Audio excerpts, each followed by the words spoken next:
Hi friends, welcome to our channel My Lifestyle and Cooking. First time பார்க்குறீங்கன்னா subscribe பண்ணிட்டு பாருங்க friends. நம்ம இன்னைக்கு கற்றாழை வச்சு ஒரு லட்டு ரெசிபி தான் பார்க்க போகிறோம். கற்றாழை அப்படின்னோன்னா கசக்குமா அந்த மாதிரி நினைக்க வேண்டாம், ரொம்ப ரொம்ப சூப்பரான டேஸ்ட்டாக இருக்கும். அது மாதிரி நம்ம இதில் வெள்ளை சர்க்கரையும் சேர்க்கலை, நெய்யும் ஒரு 2 ஸ்பூன் மட்டும்தான் சேர்த்துருக்குறோம். ரொம்ப ரொம்ப ஈஸியாகவும் செஞ்சிடலாம். வாங்க இதை எப்படி பண்ணலான்னு பார்க்கலாம். இது செய்கிறதுக்கு கற்றாழை க்ளீன் பண்ணி எடுத்து வச்சுருக்கிறேன். இப்போ இதில் அந்த முள் மாதிரி இருக்கிற அந்த பகுதியை வெட்டி எடுத்துக்கலாம். மேலே இருக்கிற அந்த பச்சை கலர் தோல் பகுதியை நம்ம எடுத்துகிட்டு உள்ள சதப்பற்று மாதிரி இருக்கிற அந்த வெள்ளை கலரில் இருக்குல்ல, அது மட்டும் நம்ம எடுத்துக்கலாம், தனியாக எடுத்துக்கலாம். இந்த மாதிரி கத்தியை வச்சு எடுத்தாலே நமக்கு ஈஸியாக வரும். இல்லைனா ஸ்பூனை வச்சு நம்ம எடுத்தாலுமே ஈஸியாக எடுத்துடலாம். நான் இப்போ எல்லாத்தையுமே எடுத்து வச்சுருக்கிறேன். இதை இப்போ ஒரு 3லேருந்து 4 நேரம் நல்லா கழுவி எடுக்கணும். இப்போ நான் கழுவி எடுத்து வச்சுருக்கிறேன் பாருங்கள். இப்போ இதை நான் மிக்சி ஜாருக்கு மாற்றி எடுத்துருக்கிறேன். இதில் தண்ணிலாம் எதுவும் சேர்க்காமல் நம்ம அரைச்சி எடுத்துக்கலாம். இந்த மாதிரி அரைச்சி எடுத்ததுக்கப்புறமா நம்ம இதை ஒருக்கா கூட ஃபில்ட்ரு பண்ணி எடுத்துக்கலாம். நமக்கு இந்த ரெசிபி செய்கிறதுக்கு 250 ml கப்பில் அரை கப் அளவுக்கு இந்த கற்றாழை ஜூஸ் தேவைப்படும். அதுக்கு தக்கன நீங்கள் எடுத்துக்கோங்க. இப்போ இது இருக்கட்டும். அடுத்ததாக நான் ஒரு பாத்திரம் எடுத்துருக்கிறேன். இதில் 250 ml கப்பில் 1 கப் அளவுக்கு கோதுமை மாவு சேர்த்துக்கலாம். இது கூடவே கொஞ்சமாக உப்பு சேர்த்துக்கலாம். கூடவே 1 டீஸ்பூன் போல் நெய்யும் நம்ம சேர்த்துக்கலாம். சேர்த்து நல்லா கையை வச்சு கலந்து எடுத்துக்கலாம். நல்லா அந்த நெய்யெல்லாம் மாவோடு கலந்து வர மாதிரி நல்லா கலந்து எடுத்துக்கோங்க.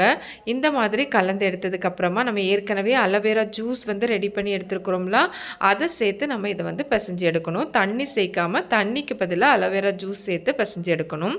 நார்மலாக நம்ம சப்பாத்தி மாவுலாம் பிசைஞ்சு எடுப்போம்ல, அது போலவே நம்ம பிசைஞ்சு எடுத்துக்கலாம்.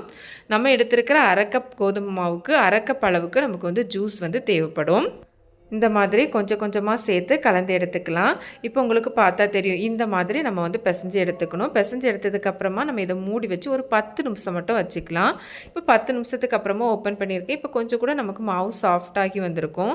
இப்போ இதுலேருந்து சின்ன சின்ன உருண்டைகளாக நம்ம எடுத்துக்கலாம். கொஞ்சம் மாவு மட்டும் எடுத்து உருண்டைகளாக பிடிச்சிக்கலாம்.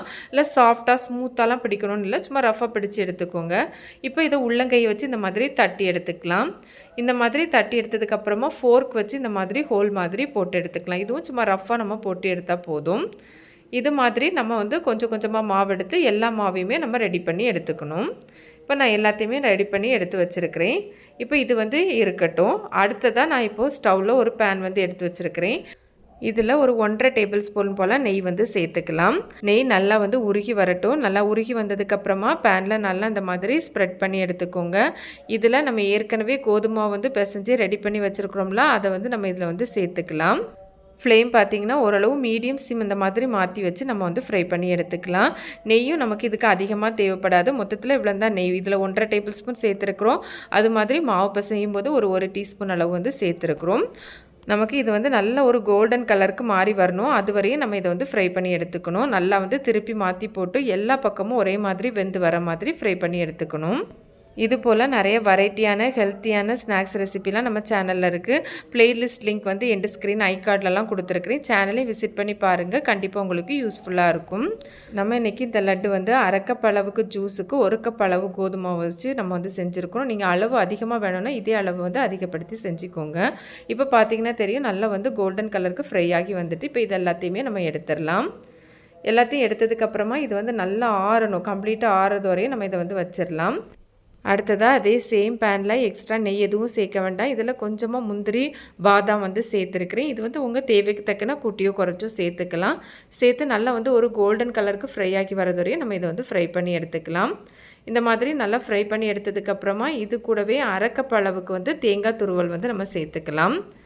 தேங்காய் துருவலையும் நெய்யிலையும் நம்ம வறுத்து எடுத்துக்கலாம். நல்லா அதில் உள்ள ஈரப்பதம்லாம் மாறி லைட்டாக கலர் சேஞ்ச் ஆகி வரும். அது வரையும் நம்ம வறுத்து எடுத்துக்கலாம். இது வறுபட்டுட்டு இருக்கும்போதே நம்ம ஏற்கனவே ஃப்ரை பண்ணி வச்சுருந்தோம்ல, அது நமக்கு நல்லா ஆறி வந்துட்டு இப்போ இதை கையை வச்சு சும்மா ரஃபாக சின்ன சின்ன பீசஸாக நம்ம பிச்சு எடுத்துக்கலாம். உங்களுக்கு பார்த்தாலே தெரியும் நல்லாவே வெந்து வந்துட்டு. இப்போ இது எல்லாத்தையுமே மிக்சி ஜாருக்கு மாற்றி எடுத்துக்கலாம். இப்போ இதை நம்ம நல்ல ஃபைன் பவுடராக அரைக்காமல் லைட்டாக இந்த மாதிரி ஒரு குறைப்பாக இருக்கிற மாதிரி அரைச்சி எடுத்துக்கோங்க. உங்களுக்கு பார்த்தா தெரியும், இந்த மாதிரி அரைச்சி ரெடி பண்ணி எடுத்துக்கோங்க. இப்போ இது இருக்கட்டும். நம்ம ஏற்கனவே தேங்காய் துருவல் வறுத்துட்டு இருந்தோம்ல, அதுவும் நமக்கு நல்லா வறுபட்டு வந்துட்டு இப்போ இதில் நம்ம நாட்டு சக்கரை சேர்த்துக்கலாம். அரை கப் அளவு நாட்டு சக்கரை ரொம்பவே கரெக்டான ஒரு இனிப்பாக இருக்கும். நாட்டு சர்க்கரையும் சேர்த்து நல்லா வந்து கலந்து எடுத்துக்கலாம். அந்த சூட்டிலேயே அந்த வெல்லம் வந்து நமக்கு நல்லா வந்து மெல்ட் ஆகி வரும். இந்த மாதிரி கண்டினியூவாக நம்ம கலந்து எடுத்துக்கலாம். நல்லா அந்த தேங்காய் துருவலோட சேர்ந்து வர மாதிரி நல்லா கலந்து எடுத்ததுக்கு அப்புறமா இதில் நம்ம ஏற்கனவே அரைச்சி வச்சுருந்தோம்ல அதை வந்து சேர்த்துக்கலாம். சேர்த்து நல்லா கலந்து எடுத்துக்கோங்க. ஃப்ளேமை சிம்லேயே வச்சுக்கோங்க. அந்த சூட்டிலேயே நமக்கு வெல்லமெல்லாம் நல்லா உருகி நல்லா வந்து ஒரு பைண்டிங் ஆகி வந்துடும். நம்ம எக்ஸ்ட்ரா நெய் எதுவுமே சேர்க்க வேண்டாம். இது கூடவே வாசனைக்காக வேண்டிய 1/2 டீஸ்பூன் அளவுக்கு ஏலக்காய் பொடியும் சேர்த்து நல்லா கலந்து எடுத்துக்கலாம். உங்களுக்கு பார்த்தாலே தெரியும் நல்லா வந்து நமக்கு லட்டு பிடிக்கிற பதத்துக்கு நல்லா அழகாக வந்துட்டு இப்போ நம்ம வந்து ஸ்டவ் ஆஃப் பண்ணிடலாம். இது வந்து நல்லா கம்ப்ளீட்டாக ஆறி வரணும்னு வேண்டாம். லைட்டாக ஒரு சூடு இருக்கும்போதே கையில் கொஞ்சமாக நெய் வந்து அப்ளை பண்ணிவிட்டு உருண்டைகளாக நம்ம வந்து உருட்டி எடுத்துக்கலாம். இது போல் நம்ம எல்லாத்தையும் வந்து உருண்டைகளாக உருட்டி எடுத்துக்கலாம்.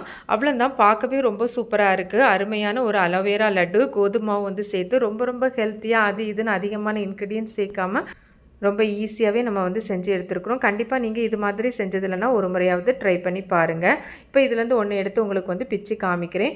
கண்டிப்பாக இந்த ரெசிபி வீடியோ உங்களுக்கு பிடிச்சிருக்கும். பிடிச்சிருந்தால் லைக் பண்ணி ஷேர் பண்ணி சப்ஸ்கிரைப் பண்ணுங்கள் ஃப்ரெண்ட்ஸ். தேங்க்ஸ் ஃபார் வாட்சிங். பை.